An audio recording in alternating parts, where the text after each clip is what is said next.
I sat in the conference room at ArcLight Industrial, watching Brent Calloway open my presentation on the screen. Word for word, slide by slide.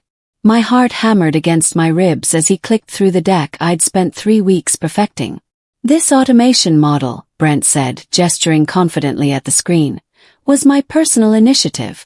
I identified the inefficiencies in ArcLight's current system and developed this solution.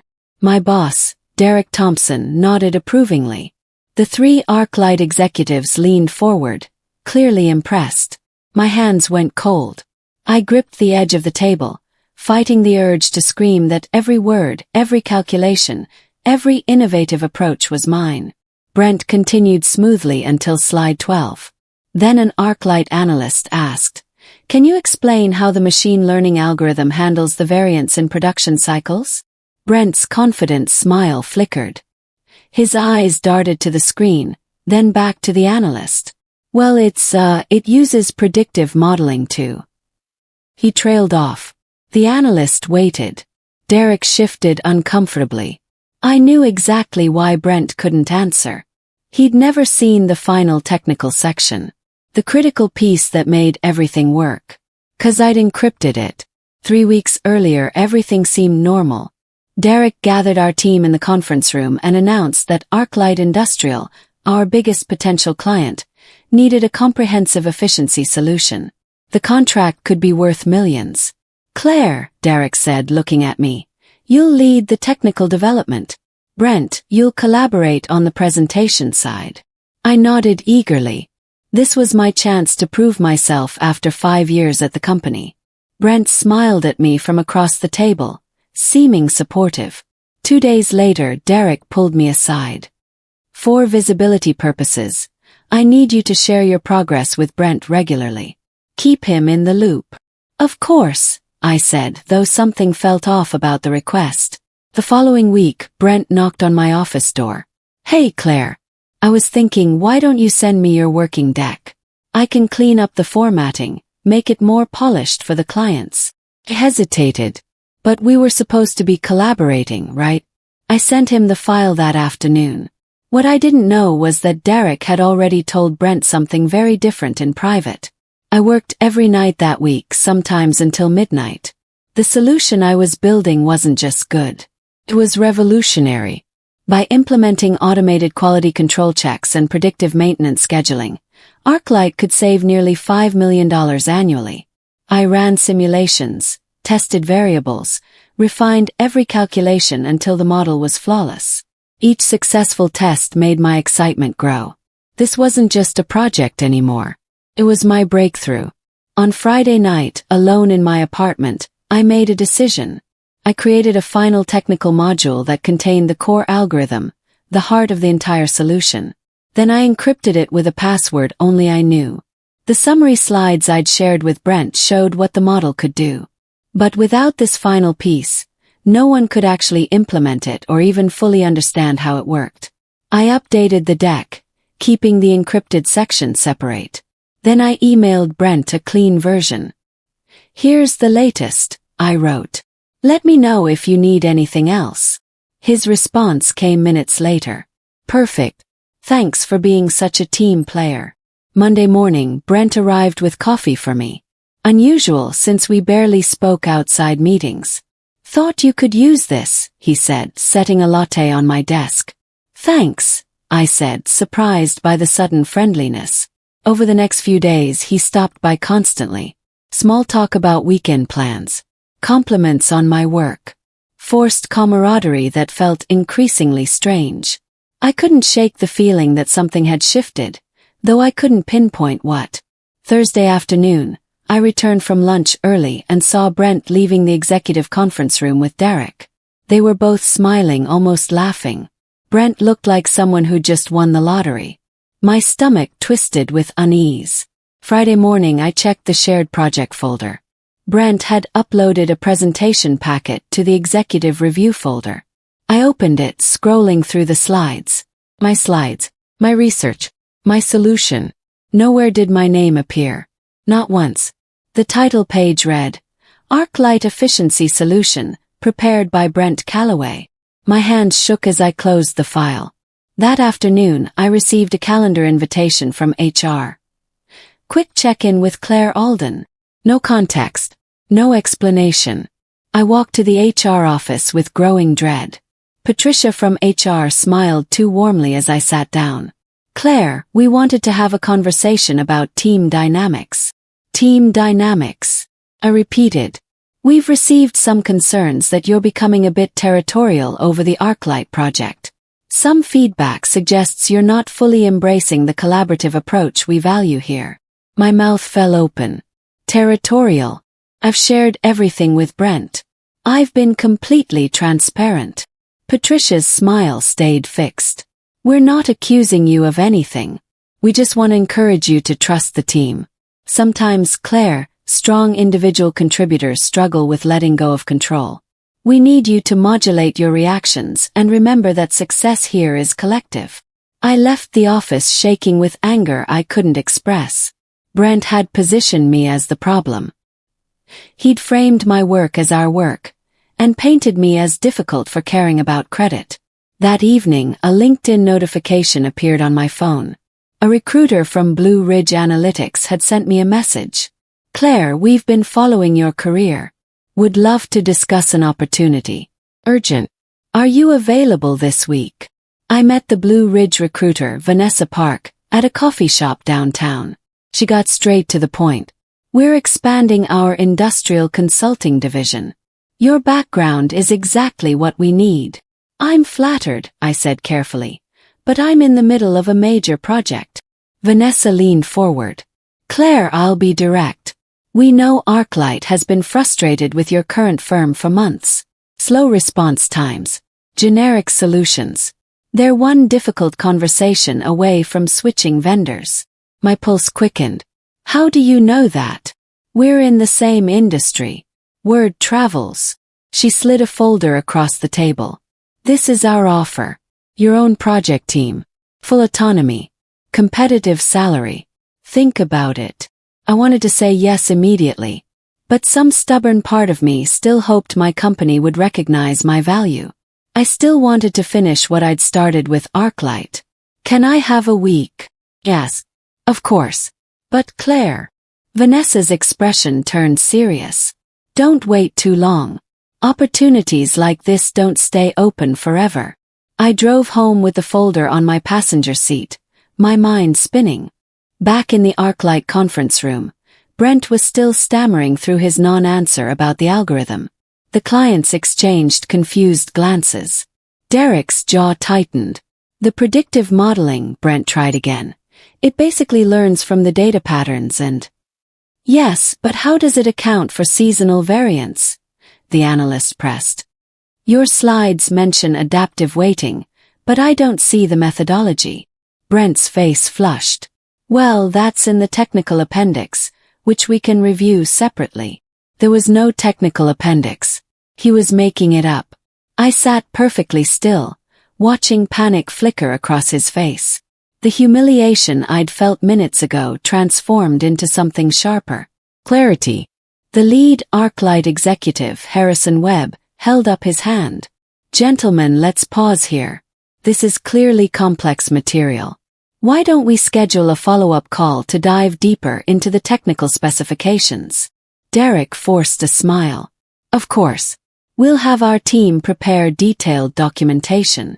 As the meeting adjourned, I watched Brent gather his papers with shaking hands. He wouldn't meet my eyes. That afternoon, Derek posted in the company Slack channel. Huge shout out to Brent Calloway for an outstanding presentation to ArcLight today.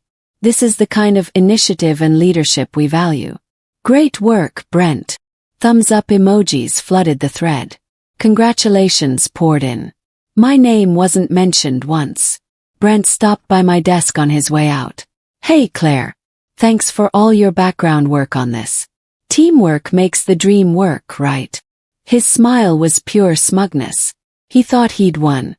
I watched him leave, something cold settling in my chest. I went home that evening, poured myself a glass of wine and opened my laptop. I pulled up Vanessa's email and typed a reply. Let's talk tomorrow. I'm interested. Then I opened a new folder on my desktop and began organizing every file, every note, every time-stamped version of my work. Everything that proved this solution was mine.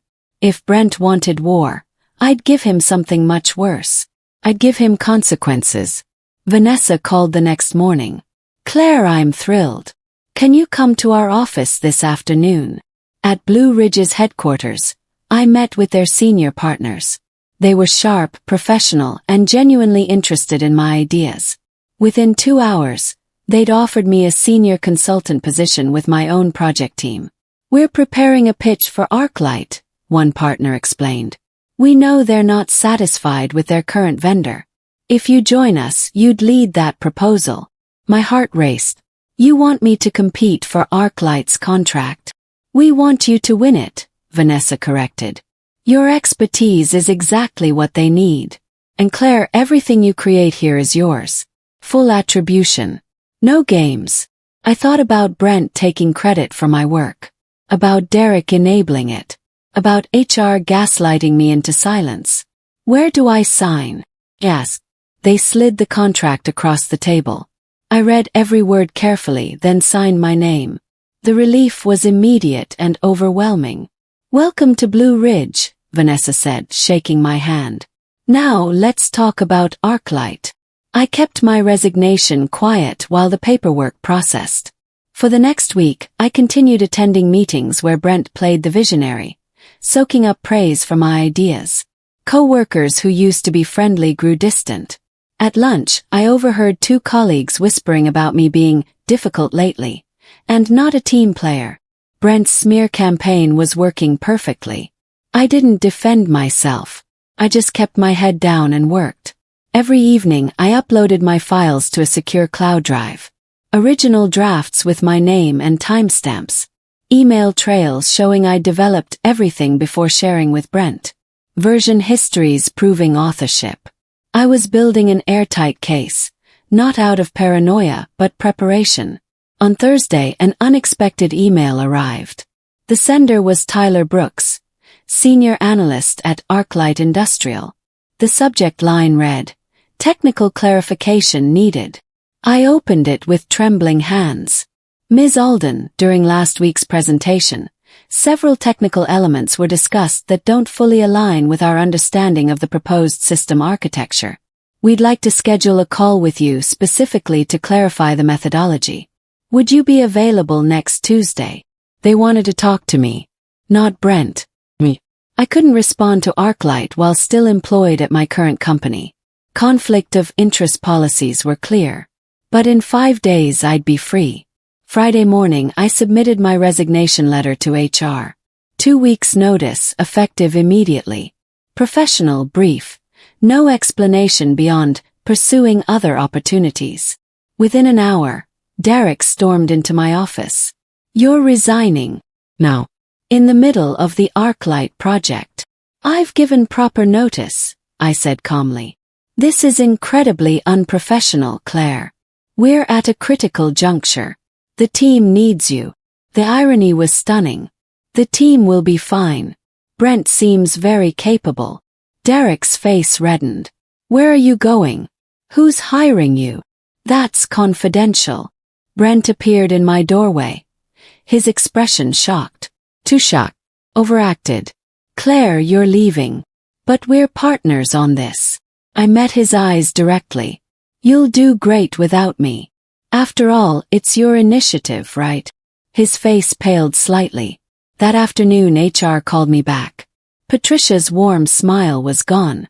"Claire, we need to discuss non-compete agreements and intellectual property." "I'm aware of my obligations," I said. "I haven't violated anything. We want to ensure you understand the seriousness of taking proprietary information to a competitor." He smiled coldly. "I understand completely." My last 2 weeks were tense. Derek tried guilting me into staying longer.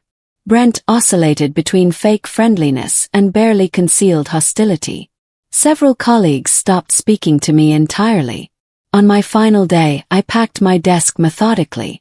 As I carried my box through the parking lot, footsteps echoed behind me. "Claire." "Wait." Brent caught up, slightly breathless. He glanced around to ensure we were alone. We need to get something straight. If ArcLight contacts you for any reason, you tell them I developed that model. You were just support. Understand? I loaded my box into my car, taking my time. Then I turned to face him. Good luck with your presentation, Brent. I hope you remember how the algorithm works. All those technical details you pitched so confidently. His face drained of color. You wouldn't. Wouldn't what? Tell the truth. Open my car door. Have a great career. I drove away, watching him standing alone in the parking lot, finally understanding that he'd stolen something he couldn't actually use. My phone buzzed.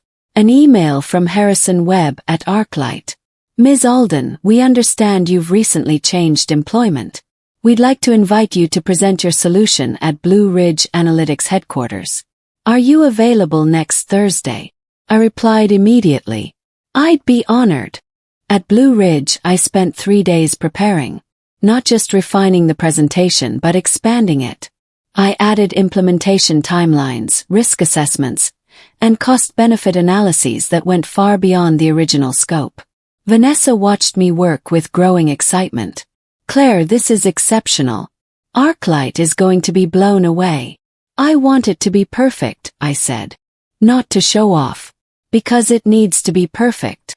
The morning of the presentation, I received a panicked email from Derek. Claire, Brent attempted to give ArcLight an updated technical presentation yesterday. It was a disaster. They've requested all future communications go through senior management only. What did you tell them? I hadn't told them anything. Brent had destroyed himself. I replied simply. I haven't communicated with ArcLight about internal matters. Good luck resolving the situation. Then I deleted the email and focused on my presentation. In 4 hours, I'd walk into that boardroom and show ArcLight what real expertise looked like. No drama. No accusations.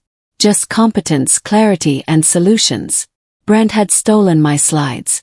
But he'd never understood the substance behind them. That difference was about to cost him everything. The ArcLight boardroom was sleek and modern, with floor-to-ceiling windows overlooking the city. Harrison Webb and his executive team sat along one side of the table. Blue Ridge's partners sat along the other. I stood at the head, laptop connected to the display screen. Thank you for this opportunity, I began. Today, I'm presenting a comprehensive automation solution that will save ArcLight $5 million annually while improving quality control and reducing downtime by 40%. Click to the first slide. Unlike Brent's stolen version, this one was complete. Every technical detail, every algorithm, every implementation step. For 90 minutes, I walked them through the solution. When questions came, I answered with precision and confidence. When concerns arose, I addressed them with data and examples. Harrison leaned forward during the machine learning section. This is significantly more detailed than what we saw before. The previous presentation felt like an overview. This feels like an actual plan. That's because it is, I said simply. Implementation can begin within 60 days if approved today. The room fell silent. The ArcLight executives exchanged glances. Then Harrison smiled. I think we've seen enough. Let's talk contracts. 90 minutes later, ArcLight approved the project. Full implementation. 5-year partnership. Blue Ridge estimated the total contract value at $12 million. As we shook hands, Harrison said quietly, "For what it's worth, Ms. Alden, we knew something was off with that first presentation. We're glad we waited to find the real expert." Through the glass wall, I saw a familiar figure standing in the hallway. Derek, pale and motionless, watching everything unfold. The fallout was immediate. By that evening, word had spread through the industry. ArcLight had terminated their relationship with my former company and moved all future business to Blue Ridge Analytics. My old company's leadership went into crisis mode. Derek sent frantic emails. The CEO called an emergency meeting. But it was too late. Losing ArcLight meant losing their biggest account and their reputation. Monday morning, I arrived at Blue Ridge to find an email from my former company's CEO, Gerald Hutchins. The subject line: breach of loyalty and intellectual property theft. The letter accused me of stealing proprietary information, violating non-compete clauses, and deliberately sabotaging client relationships. It threatened legal action. I forwarded the entire email to Blue Ridge's legal team, along with my archived files. Every timestamp, every version history, every piece of evidence showing I'd created the solution before ever sharing it with Brent. Our attorney, Thomas Granger, reviewed everything and laughed.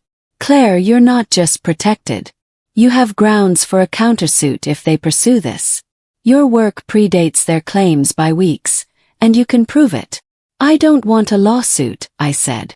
"I just want them to leave me alone." "They will," Thomas assured me. "One letter from me, and this goes away." He was right.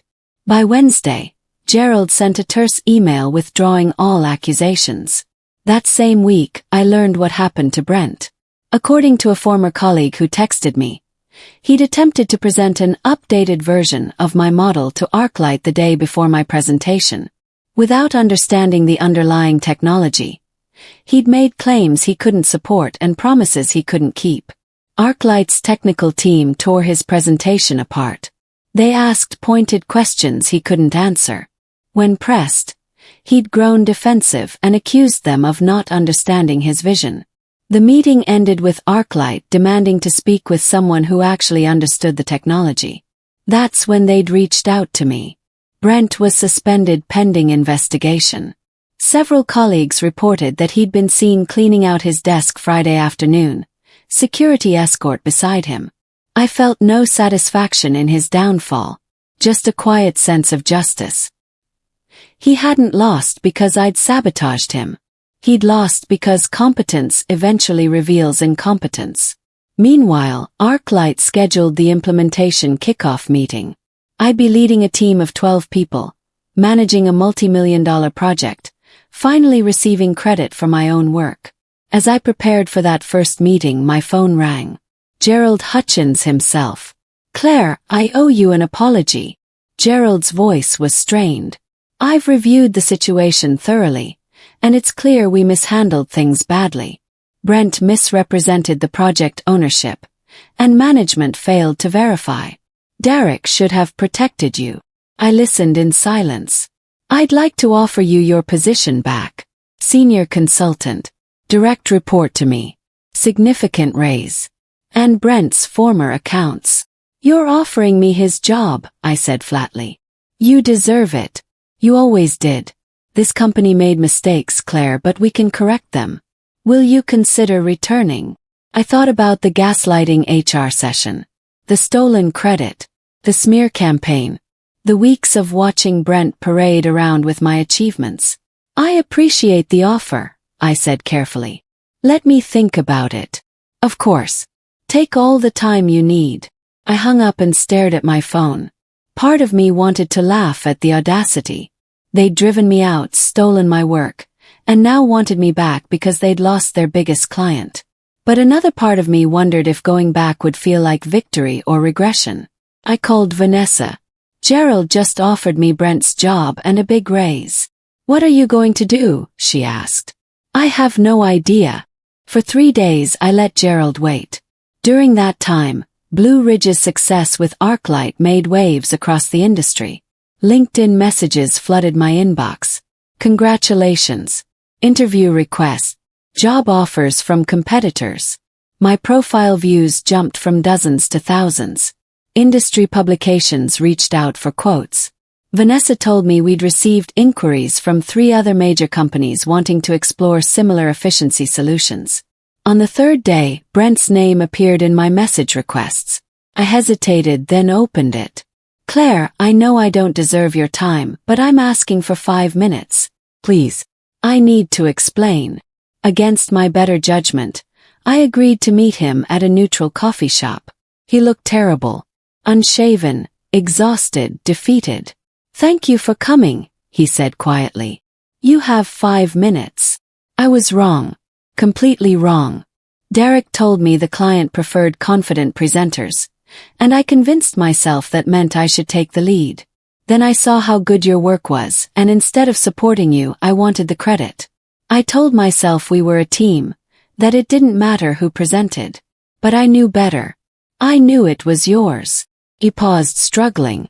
I'm not asking for forgiveness. I just wanted to explain and apologize. I studied him. He seemed genuinely remorseful, but remorse didn't undo damage. What do you want from me? He asked. Nothing, Brent said. I know my career here is over. But I have interviews next week and they'll call for references. I'm not asking you to lie. Just if they contact you, could you maybe not volunteer the details?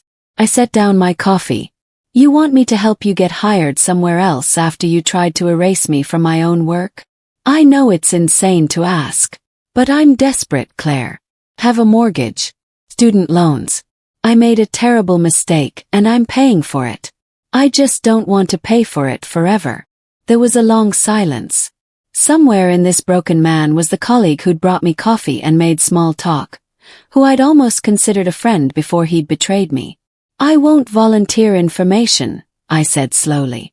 But if anyone asks me directly, I'll tell the truth. That's the best I can offer.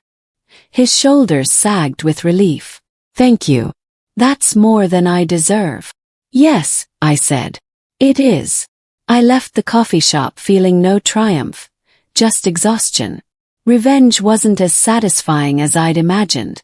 Justice was cleaner, simpler. But it still left wreckage behind. The following Monday, ArcLight's implementation officially began. I walked into their headquarters as the official lead consultant, a team of engineers and analysts following my direction. Harrison Webb greeted me personally. Ms. Alden, welcome. We're excited to finally work with someone who actually understands what they're selling. Over the next 6 weeks, we installed the automation system across 3 of ArcLight's facilities. The results exceeded projections. Downtime dropped 43%. Quality control improved by 37%. Cost savings hit $5.2 million in the first quarter alone. Harrison sent regular updates to Blue Ridge's executive team, praising the professionalism and expertise of the implementation. My name appeared in every report. At the 8-week mark, ArcLightSO approached me during a site visit. We'd like to use this project as a case study. You'd be the public face of the initiative. Speaking engagements, industry publications, the works. Interested.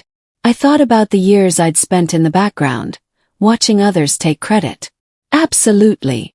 That evening Gerald called again. His voice was tight, professional. Claire, I'm calling one last time. I understand if the answer is no, but I need to hear it directly. Will you return to our company? I looked around my Blue Ridge office. My name on the door. My team collaborating in the conference room. My project transforming an industry leader. No, Gerald. I won't be returning. Can I ask why? Because I don't work for people who can't tell the difference between noise and talent. I hung up before he could respond. The next months transformed my career. ArcLight renewed their contract early, extending it to 7 years. Blue Ridge promoted me to senior partner, the youngest in company history. I began mentoring junior consultants, particularly women, helping them navigate the politics and pitfalls I'd learned the hard way. Meanwhile, my former company's decline continued. 3 more clients left, citing concerns about project management and expertise. Derek was demoted. Gerald announced early retirement. The company that had once dominated our sector became a cautionary tale about toxic culture and poor leadership. I felt no pleasure in their downfall. They'd done it to themselves. Brent vanished from the industry entirely. I heard through former colleagues that he'd moved to a different state, taken a job outside consulting. I hoped he'd learned something. I doubted it mattered anymore. One Thursday afternoon, Vanessa knocked on my office door. Claire, you got an invitation. The National Industrial Efficiency Conference wants you as a keynote speaker. 3,000 attendees. Prime slot. My stomach flipped. Me. Speaking to 3,000 people. You're one of the most recognized names in industrial automation now. Your ArcLight project is the industry benchmark. Of course they want you. I accepted the invitation. 3 months later I stood on that stage, looking out at an ocean of faces. I spoke about standing up for your work, recognizing your value, and knowing when to walk away from toxicity. I didn't name my former company. Didn't mention Brent. Didn't attack anyone. There's a difference, I said into the microphone, between collaboration and erasure, between teamwork and theft, between supporting someone's vision and stealing it. The audience was silent, hanging on every word. When someone takes credit for your work, they're not just stealing recognition. They're stealing your professional identity, your growth, and your future opportunities. And the organizations that enable that theft are telling you exactly how much they value you. I paused, letting the words sink in. I could have stayed, could have fought internally, could have hoped that truth would eventually surface. But hope isn't strategy. Documentation is. Self-respect is. Knowing your worth is. So I left. I took my skills to people who valued them. I rebuilt my career on my terms. And the project they said couldn't succeed without them. It became the biggest success of my career. Not because I'm exceptional. Because I refused to let someone else define my value. The applause started small, then built to a roar. People stood. The ovation lasted nearly 2 minutes. As I walked off stage, Harrison Webb was waiting in the wings. That was powerful, Claire. You've come a long way from that first meeting. Smiled. We both have. In the months that followed, my story spread beyond the conference. Industry publications featured it. Business schools used it as a case study. Young professionals reached out, sharing their own experiences with stolen credit and toxic workplaces. I responded to as many as I could, offering advice that boiled down to the same core principles. Document everything, know your worth, and never accept being erased. Blue Ridge's business exploded. The ArcLight success attracted dozens of new clients. We expanded to 3 new cities. I led the growth strategy for the industrial division, building the team I'd always wished I'd had. One afternoon, scrolling through LinkedIn, I saw a post from my former company. They'd rebranded, restructured, brought in new leadership. The post talked about renewed commitment to innovation and employee recognition. I wondered if anyone there remembered me. Probably not. Organizations have short memories for the people they fail. But I remembered. Every meeting where I was talked over. Every presentation where my work appeared under someone else's name. Every HR session where I was painted as the problem. Those memories weren't bitter anymore. They were fuel. Proof that I'd survived something that tried to diminish me and come out stronger. 2 years after leaving my old company, I received an unexpected LinkedIn message. It was from a junior analyst who'd worked there during my final months. Ms. Alden, you probably don't remember me, but I was on the operations team when you resigned. I watched what happened with the ArcLight project. I want you to know that several of us knew Brent had stolen your work. We were too scared to speak up. I'm sorry we didn't support you. She continued. I left that company 6 months after you did. Your story gave me the courage to value myself more. I'm at a better place now, doing work I'm proud of. Thank you for showing us what self-respect looks like. I read the message 3 times, unexpected emotion rising in my throat. I thought my story ended with professional success. But maybe its real impact was showing others they didn't have to accept being diminished. I replied, thank you for this message. You weren't responsible for protecting me, but I appreciate you seeing the truth. I'm glad you found your path. Keep standing up for your work. These were the victories that mattered.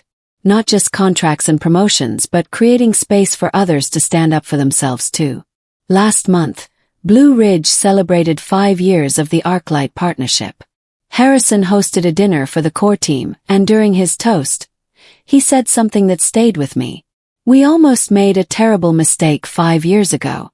We almost settled for a vendor who was good at presenting but couldn't deliver. Then Claire walked into our office and showed us what real expertise looked like. That decision changed our company's trajectory completely. He raised his glass toward me.